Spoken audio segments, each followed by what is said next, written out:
Je pa Aira tudi dosti pomagala pri najnem povezovanju, ker kjerkoli se pojaviš, pa imaš takega psa kot je Aira, ne, vsak bo takoj rekel, joj, kak je luškan kuža, pa ga lahko pobožam, pa sem pa tja. Prvič, ko sem Airo videla, sem bila, oh my god, kako je cute. Pol, ko sem jo pač res poznala, oziroma vem, kakšen karakter ima Aira, sem ugotovila, da je res taka ful navihana, prijazna, taka mala lepotička. Tako. Sara je izredno prijazna in dobra punca, res ima veliko srce. Drugače je taka tipična najstnica, se pa težko včasih skoncentrira in rabi nekoga, ki ji reče, tako Sara, zdaj pa sedi in to naredi.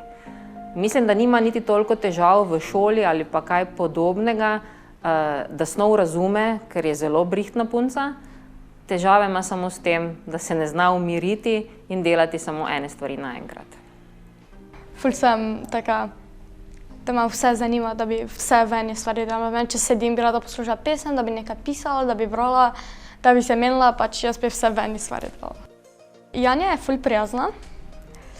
Pri uri, oziroma ko se učima, ni stroga, ampak zahteva od mene, da delam to, kar je res prav, da ne delam tretjo stvar, ampak delam to, kar moram delati. Hoče, da imam prav vse, popravlja me, če kaj narobe rečem. Ful se imamo rade, oziroma pač se ful lepo razumemo. Je pač to.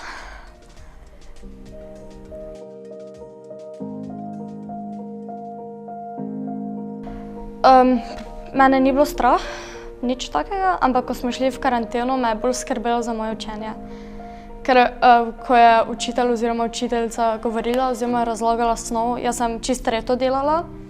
Zato sem rabila malo, da mi nekdo reče, zdaj pa se sedi, tako kot je Janja rekla, pa pač to uči, pa pusti telefon, pusti drugo, sem pač zdaj gledaj, kaj ti učitelj oziroma učiteljica razlaga.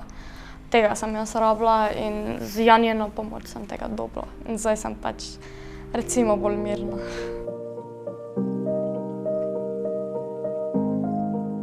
Ni samo učenje tu vmes, tu je še odnos pa vse to. Če se z njo dobim, pa me katera prijateljica ali pa prijatelj vpraša, kam greš, rečem, da grem k Janji in reče, kdo je to, rečem, ona je prostovoljka, ko meni pomaga, oziroma tako kot moja mama. Ja, pa je res.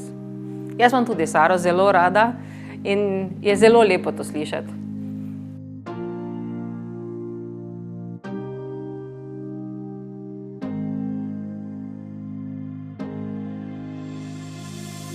Zdaj razumete, zakaj meni prostovoljstvo toliko pomeni.